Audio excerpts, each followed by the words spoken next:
Hi, this is Charlie from Angelised by Charlie. Yeah, I have to apologise for my voice, it's a bit croaky. I was away at Birmingham Pride over the weekend and I've lost my voice a bit. Finally trying to do the second part to the wig video, hence why I'm a bit lower on camera so you can see my head. And it lost the plot with the last camera at the stage where I started to put everything on. So, we need to start with a wig cap, which I showed you in the last video, and I will eventually try to link these all together. Now, like I said in the previous video, I wear wigs on a semi-regular basis. So, we have here a wig cap. It's a bit like a chopped off stocking. Now, you can either pin hair back if you need to pin it back. In my case, I can get away with putting my fringe backwards. And it stays put. Put on the wig cap. And you want to cover all the hair front and back. Now you'll see I've got a difference here between my forehead and the line on my face. You need to bring it back up above the ears and make sure that the back's tucked in at the back. It is essential to end up using two mirrors so that you can see what you're doing at the back. I'm just going to use a mirror and one of the rat tail combs, which is that one there, to make sure that I've got myself tucked in the way I should be. And I should have prepared this, but I forgot. So sorry about the background noises, I move a few things. Get something to prop it up so I can see what I'm doing. It's not going to work. The importance of the wig cap is so that when you're wearing your wig, that you're not transferring all the hair oils and things on the inside, making your wig dirtier quicker if you're not wearing them. So bear with me while I try to tuck this in. Hopefully you'll be able to see what I'm doing. I can kind of see what I'm doing up there, but I'm going to have a mirror down here as well.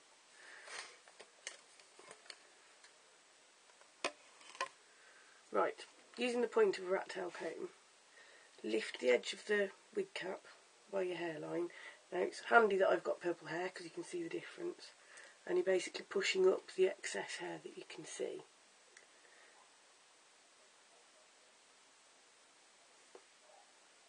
Now you won't get absolutely everything, but the idea is to try and pin up as much, to push up as much as you can. Now for me, to make sure it stays there when I'm wearing a wig, I then have to pin that in place. So, using a couple of bobby pins, I pin across where I've pushed it. Now I did say in the video that there was also hair mascara, which for, like me, because I've got purple hair, anybody who wants to change hair colour, if you use the hair mascara,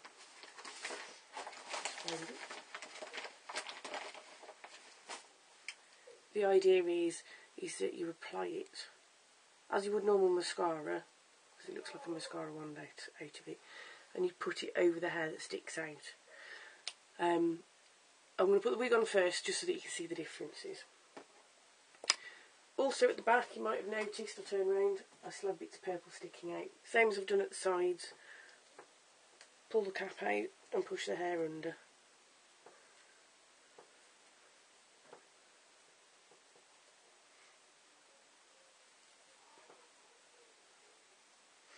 And again, you won't get absolutely everything up, but the idea is to get the majority.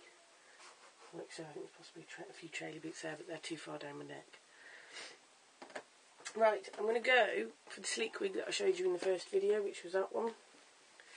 Solely because this wig I don't wear as often, and it hasn't actually been styled to suit me yet. So it could be essentially the same as if you have just bought it from the shop. Now, out of the box, you need to find the edge of the hairnet, to gently remove it. Sorry, that's my phone in the background. You'll also need to take the padding out from inside, which is what keeps the shape of the wig if you can't afford the wig heads that I showed you in my first video. Now, it's important when you look at that, try to bring it closer, to take as much of the frazzliness out of the wig as possible before you put it on your head. If you are going to comb a wig, do not use a tooth comb or a normal hairbrush that's got prongs. Use something like that, which is a bristle comb. That way it's not going to pull all of the hairs out of your wig, There are other specific wig combs that are on the market, but this is just as good. It's not going to do any damage to it. So if you see there, it's now taking out all of the problem. I'm sorry, I've got a terrible cough and cold at the moment. Now, find the front of your wig with your hand and find the back. You will also see, if you look on the inside, that you've got, let me just twist that to show. Ooh. You've got little adjusters.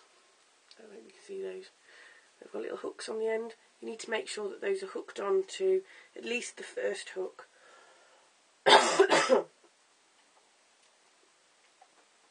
Sorry, I'm not very well. I am on antibiotics and everything. You need to make sure that they're hooked on the first hook that you can find in the wig. That way it won't be poking out and poking you in the head. Now, the hooks places are stitched into the seam along here. There's just a little ribbon that it hooks over.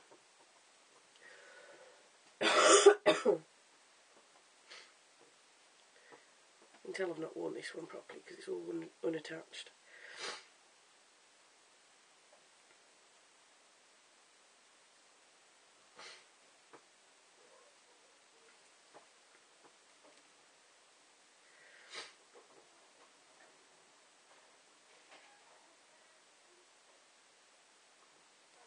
There we go. So that's both of them done. You've also got little combs in some wigs like this one. They're at the sides. Some might have them at the front. Those are for looping into your hair around the sides to keep it more secure on your head. So, now that I've got that back done off, we'll go back to where I started from. Hand at the front of your wig by your fringe if it's got one, and one to the rear. You're starting at applying it at the front of your head, keeping your fingers inside so you're not tucking hair back into the wig. You need to twist it round until you can find those combs, which is a fantastic look on me at the moment. Then go round to the back of the wig and pull it back so that it's over the back of your wig cap. Now, as you can see, this one is very long fringe. And you then have to work out how you're going to style it to suit your face.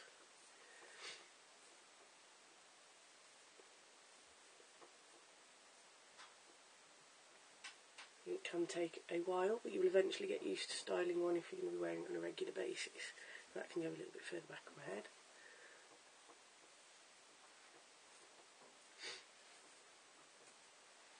Now, that is roughly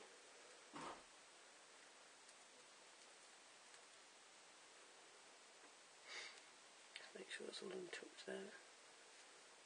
Sorry, I'm pulling it out so it's over my ear.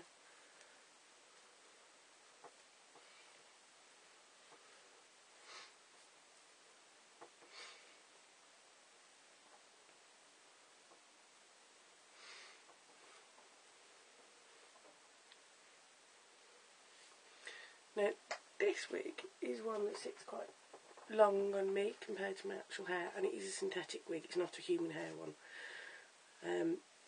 If you want to tuck hair behind your ears, you usually can, but some wigs will start to expose the hard edges. So if you've got hard edges on your wig, you might need to leave like 1 or 2 strands forwards.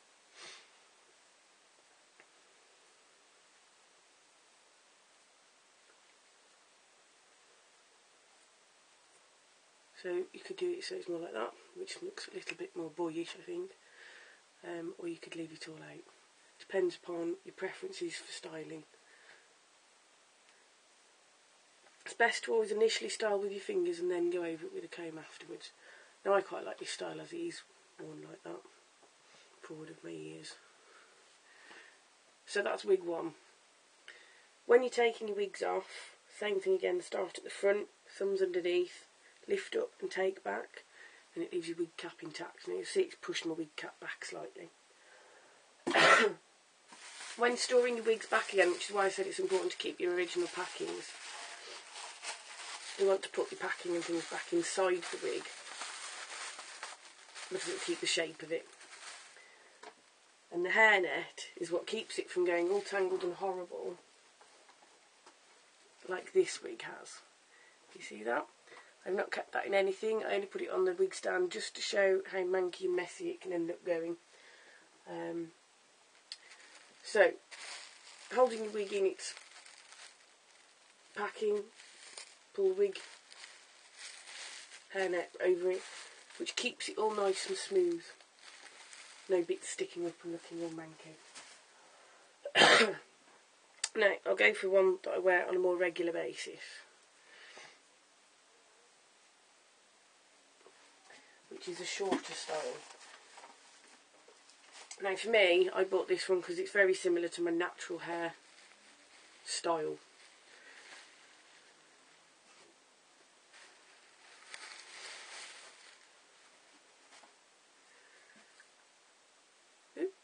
Picked a feather on it for somewhere. Again, need to smooth it out with a bristle brush. Now, as you'll see, this one is looking a little tattier than the other one because it's worn on a more regular basis. It's still important to look after your wigs. Synthetic ones will quickly become quite tired looking. If you want ones to last and that look good all the time, I suggest you get a human hair wig. Unfortunately, I couldn't find one that was in a style to suit me or at a price I could afford at the time. Again, starting at the front, hands in. Always keep your hands within the edges of your wig.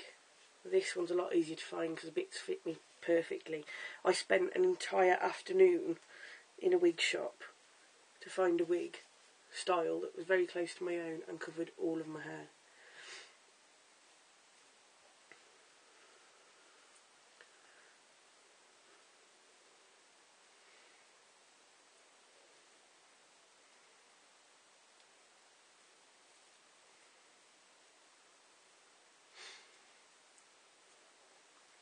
As you can tell, I'm used to wearing this one on a more regular basis because I can put it on and sort it out a lot quicker. And voila, as I turn round, comes nice and low down the back of the neck. Sometimes bits of purple will stick out, hence why the two mirror approach works good, because then you can check from behind you and in front and see what's sticking out where. At the moment, because of the level I'm at for this filming, I can't see my mirror that's behind the camera, so that's putting your wigs on and the use of a bit sticking out all over the place there, and the use of your wig caps. You can style your wigs, tiny amount of normal hairspray if you need to keep it in place, just lightly sprayed over it so it doesn't go all over the place. Don't go mental, because otherwise you're going to end up needing to wash it out. Of course you'll need to wash your wigs if you're wearing them on a daily basis. If you're wearing them on a daily basis, you will need to wash them in a washing up bowl with mild solution. You can use normal shampoos. I've been told that the best shampoos to wash your wigs with are baby shampoos. Put a tiny dollop of baby shampoo into the water, swirl it around, then put your wig in and swirl your wig round. You can purchase specialist wig stands for wigs that have been washed so that the air can circulate all the way through. You'll need to look those up on the internet. Or you can use the polystyrene head, which I showed you in the last video and I've not got it to hand, or a wig block like this one that this is on. The reason I mentioned the pins and things is if you want to set the wigs into styles with human hair wigs, styling with curling tongs, straighteners, anything hot on a synthetic wig will burn and melt your wig. Only ever style with hot products for human hair wigs. And you can pin them into place. I'm no hairdresser, I'm not a specialist, so I can only give you the small bits of advice I do know on those sides of it. I'm going to take this off because I don't like being brown.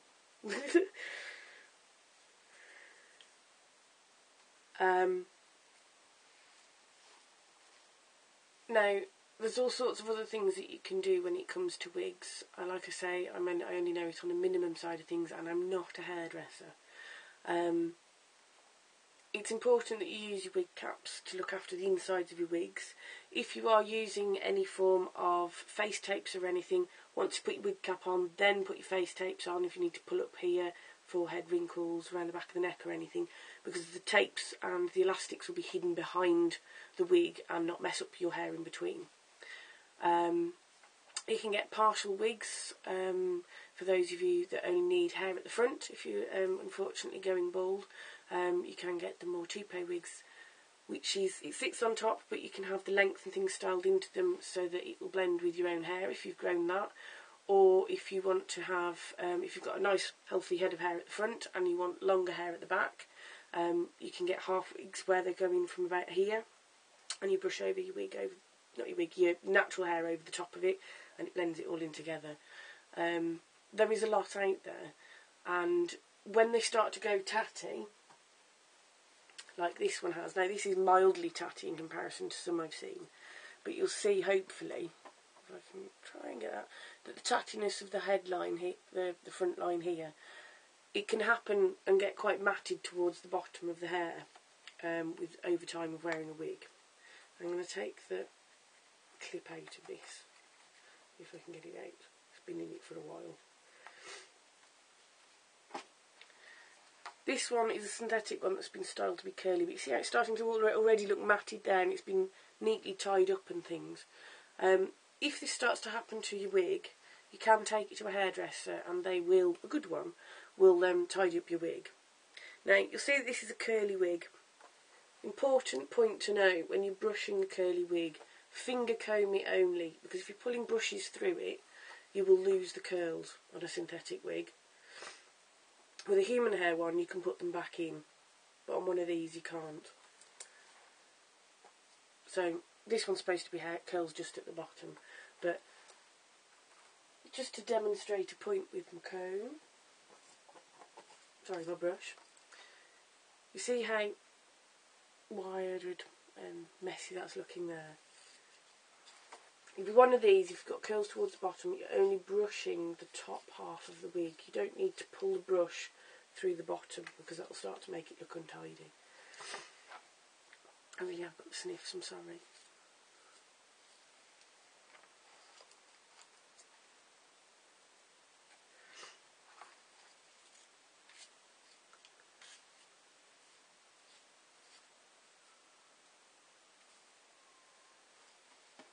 So smooth over the top, and then you can pull through with your fingers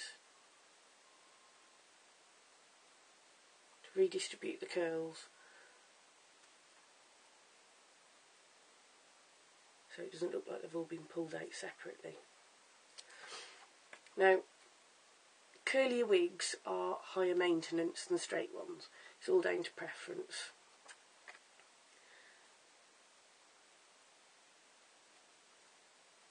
So there we go. A lot smarter looking wig than it was to start with. Now, you might have noticed the other two that I tried on myself both had fringes on, and this one doesn't. A hard fronted wig, which is like this with a blunt finish, is harder to disguise as your own hair than one that has a fringe, unfortunately. The only way around that is if you have a lace fronted wig. I don't have any of those to show you, and what they are, they're little tight, you know the sort of netting lace you see in tutu skirts? Very similar to that in a skin colour that sits on the front of the wig, and the hair slowly sort of like gets thinner and thinner towards the edge, and then you've just got like a little strip of lace. With a lace fronted wig, you do need to put additional products over the lace to blend it in with your makeup so that you then can't see it. But it will look like a natural hairline rather than a big hard edge at the front of it. For the moment, that's about all I've got to say about wigs. If there are any questions, if I realise watching this back there's anything I've missed, I shall do you another video. Hopefully this has been helpful. Good luck. And by the way, absolutely astounded by the number of people who've been watching these videos. My last one of Catty has had over 800 people watch it, which is amazing. It's only been up a week. Thank you, and I hope these are all useful. Bye.